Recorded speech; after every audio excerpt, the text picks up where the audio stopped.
Halo, perkenalkan, nama saya Karunia Steningrum. Di sini kita akan belajar bersama tentang sistem urinaria. Sebelum mulai pembahasannya, sebenarnya udah pada tahu belum sih apa itu sistem urinaria? Jadi, sistem urinaria adalah sistem terjadinya penyaringan darah, sehingga darah bebas dari zat yang tidak dipergunakan oleh tubuh dan menyerap zat yang masih digunakan oleh tubuh. Anatomi pada sistem urinaria itu ada 4. Yang pertama ada ginjal, yang kedua ada ureter, yang ketiga ada vesika urinaria atau yang lebih dikenal dengan kandung kemih, dan yang keempat ada uretra. Nah, kita akan mulai pembahasannya dengan yang pertama itu ginjal. Fungsi ginjal yang pertama adalah untuk pengeluaran zat sisa organik. Yang kedua, pengaturan konsentrasi ion-ion penting. Yang ketiga, pengaturan keseimbangan asam basa tubuh. Yang keempat, pengaturan produksi eritrosit. Yang kelima adalah pengaturan tekanan darah. Yang keenam, itu pengendalian terhadap konsentrasi glukosa dalam darah dan asam amino darah. Yang terakhir ada pengeluaran zat beracun. Selanjutnya adalah fisiologi ginjal. Yang pertama, itu mengatur volume air atau cairan dalam tubuh. Yang kedua, mengatur keseimbangan osmotik dan mempertahankan keseimbangan ion yang optimal dalam plasma atau keseimbangan elektrolit. Yang ketiga, mengatur keseimbangan asam basa cairan tubuh. Yang keempat, ekskresi sisa hasil metabolisme. Yang kelima, fungsi hormonal dan metabolisme. Yang keenam, membentuk hormon dihidroksida kolekasiferol. Selanjutnya adalah struktur ginjal. Yang pertama ada korteks ginjal atau korteks renalis. Korteks ginjal mengandung 1-1,5 juta alat penyaring atau nefron. Nefron sendiri terdiri atas badan Malpighi dan tubulus, di mana badan Malpighi tersebut atau terdiri atas kapsula Bowman dan tubulus. Kapsula Bowman itu berbentuk seperti piala yang melingkupi glomerulus. Glomerulus merupakan gumpalan jalinan kapiler darah pada cekungan kapsula Bowman. Pembuluh yang menuju glomerulus disebut arteri afferent, sedangkan pembuluh yang meninggalkan glomerulus disebut arteriole efferent. Struktur ginjal yang kedua adalah sumsum ginjal atau medula renalis. Pada sumsum ginjal terdapat sebuah jaringan yang berbentuk kerucut yang disebut piramid. Piramid mengandung banyak pembuluh darah dan berguna untuk mengumpulkan hasil ekskresi. Cairan yang terkumpul selanjutnya disalurkan ke pelvis renalis yang berhubungan dengan ureter. Pada struktur ginjal tadi, itu terdapat alat penyaring yaitu nefron. Nah, nefron tersebut dibagi menjadi 2. Yang pertama ada nefron kortikalis, yaitu nefron yang glomerulurnya terletak pada bagian luar dari korteks. Lengkung Henle pendek dan tetap berada pada korteks. Yang kedua itu ada nefron juxtamedularis. Nefron yang glomerulurnya terletak pada bagian dalam dari korteks dan dekat dengan korteks medula. Lengkung Henle-nya panjang dan turun jauh ke dalam zona dalam dari medula. Nah, selanjutnya kita akan membahas bagian dari nefron. Yang pertama ada glomerulus, yaitu suatu jaringan kapiler berbentuk bola yang berasal dari arteriole afferent yang bersatu menuju arteriole efferent dan berfungsi sebagai tempat filtrasi sebagian air dan zat yang terlarut dari darah. Yang kedua, ada kapsula Bowman, bagian dari tubulus yang melingkupi glomerulus untuk mengumpulkan cairan yang difiltrasi oleh kapiler glomerulus. Yang ketiga, ada tubulus. Tubulus tersendiri terbagi menjadi 3, yaitu yang pertama tubulus proksimal, yang kedua lengkung Henle, yang ketiga adalah tubulus distal. Dan selanjutnya yang keempat ada ductus pengumpul atau ductus collectivus. Ductus pengumpul berfungsi menerima cairan dari nefron yang berlainan. Setiap ductus itu terbenam ke dalam medula untuk mengosongkan cairan isinya atau urin ke dalam pelvis ginjal. Nah, selanjutnya itu adalah nefron membersihkan zat itu dengan cara apa sih? Nefron itu membersihkan zat dengan 3 cara atau 3 langkah. Yang pertama adalah filtrasi, yaitu 1/5 plasma disaring melalui membran glomerulus dan cairan yang terbentuk masuk ke tubulus ginjal. Yang kedua, reabsorpsi. Dalam tubulus, zat yang masih bermanfaat akan diabsorpsi kembali seperti air dan elektrolit, dan zat yang tidak diperlukan akan direabsorpsi dan dikeluarkan bersama urin. Yang ketiga ada sekresi, yaitu zat yang berasal dari plasma disekresikan melalui epitel tubulus ke dalam lumen tubulus.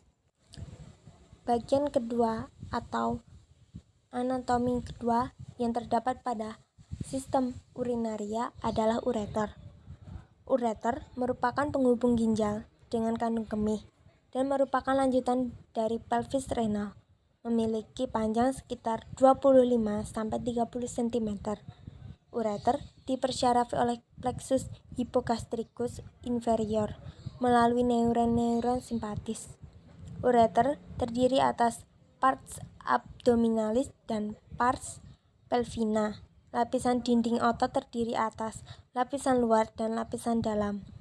Lapisan dinding otot ureter akan mengalami gerak peristaltik setiap 5 menit sekali.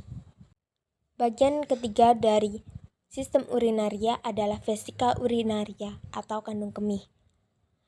Kandung kemih adalah kantung berongga yang dapat direnggangkan dengan volumenya dengan merubah kontraktil otot polos di dindingnya. Kandung kemih berfungsi sebagai reservoir urin yang dapat menampung sekitar 200-400 cc. Bagian vesika urinaria adalah apex, corpus, dan fundus. Vesika urinaria atau kandung kemih dipersyarafi oleh syaraf otonom atau syaraf tidak sadar. Nah, selanjutnya ada uretra. Uretra merupakan saluran sempit yang berpangkal pada kandung kemih. Berfungsi untuk menyalurkan air keluar kemih. Pada pria, juga berfungsi dalam sistem reproduksi sebagai saluran pengeluar air mani. Perbedaan uretra pada wanita dan pria. Yang pertama, uretra pada wanita. Panjangnya sekitar 2,5-4 cm. Terletak di antara klitoris dan pembukaan vagina. Yang kedua, uretra pada pria. Panjangnya sekitar 20 cm dan berakhir pada penis. Uretra pada pria dibagi menjadi 4 bagian sesuai dengan letaknya. Yang pertama, pars prostatica, itu terletak sebelum kelenjar prostat. Yang kedua ada pars prostatica, terletak di prostat. Yang ketiga ada pars membranosa, terletak di lateral atau tepi terdapat kelenjar bulbotralis. Yang keempat ada pars spongiosa atau cavernosa, terletak melintas di corpus spongiosum penis atau jaringan ereksi. Selanjutnya, kita akan mempelajari proses pembentukan urin. Proses pembentukan urin itu dimulai dari filtrasi. Proses filtrasi adalah proses penyaringan zat sisa metabolisme tubuh yang terjadi di glomerulus. Zat yang mengalami filtrasi adalah glukosa, ion, dan limbah nitrogen. Hasil filtrasi adalah filtrat atau urin primer. Nah, pada proses filtrasi ini terdapat faktor-faktor yang mempengaruhinya. Yang pertama adalah tekanan osmotik. Tekanan osmotik yaitu tekanan yang dikeluarkan oleh air pada membran semipermeabel. Yang kedua adalah pori-pori dari kapiler glomerulus. Membran semipermeabel memungkinkan untuk melewati molekul yang lebih kecil dari air, tetapi mencegah molekul yang lebih besar, misalnya protein dan plasma. Nah, proses pembentukan urin yang kedua adalah reabsorpsi. Reabsorpsi merupakan proses penyerapan kembali filtrat glomerulus yang masih mengandung zat-zat berguna bagi tubuh. Zat yang diserap kembali adalah glukosa, garam-garam, ion organik, dan asam amino. Reabsorpsi sendiri terjadi di tubulus contortus proximal. Hasil dari reabsorpsi adalah filtrat tubulus atau urin sekunder. Proses yang ketiga adalah sekresi atau agmentasi. Sekresi adalah proses pengeluaran zat sisa yang sudah tidak dibutuhkan lagi oleh tubuh. Nah, kalian bisa lihat ya gambar itu adalah gambar proses pembentukan urin. Selanjutnya, kita akan mempelajari patologi sistem urinaria atau penyakit pada sistem urinaria. Patologi sistem urinaria yang pertama adalah glomerulonefritis, yaitu peradangan pada ginjal yang dimulai dari glomerulus dan ditandai dengan proteinuria dan hematuria. Dapat dikembangkan menjadi gagal ginjal. Dibagi menjadi dua. Yang pertama adalah glomerulonefritis akut. Nah, glomerulonefritis akut ini terjadi akibat infeksi kuman Streptococcus. Pengobatannya bisa melalui istirahat yang cukup, program diet, pembatasan cairan dan garam, antibiotik, antihipertensi, antidiuretik bila perlu. Yang kedua ada glomerulonefritis kronis.